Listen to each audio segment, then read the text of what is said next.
Helsingin Tervasaaren uudistuneessa ilmeessä ravintola Tar on herättänyt erityistä huomiota, ei pelkästään virolaisvaikutteisella ruokalistallaan, vaan myös vaikuttavalla arkkitehtuurillaan.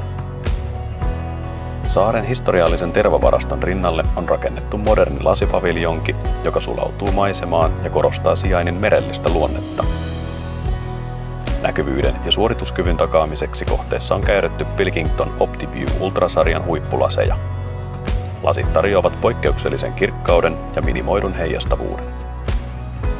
Eristyslasi-elementissä yhdistettynä Pilkington OptiView Ultra-Therm ja Pilkington SunCool OptiView Ultra Protect tarjoavat sekä auringonsuoja, turvalasi että energiatehokkuuden samassa paketissa.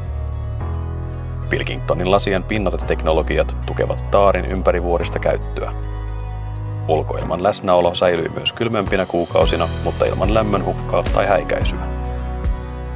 Tämä on tärkeä tekijä, kun rakennetaan tiloja, joissa elämyksellisyys, viihtyisyys ja tekninen suorituskyky kohtaavat.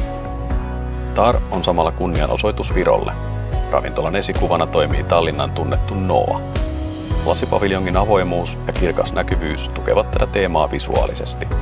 Itämeri on läsnä joka kulmasta katsottuna, luoden vaikutelman, että ravintola on osa merta itseään.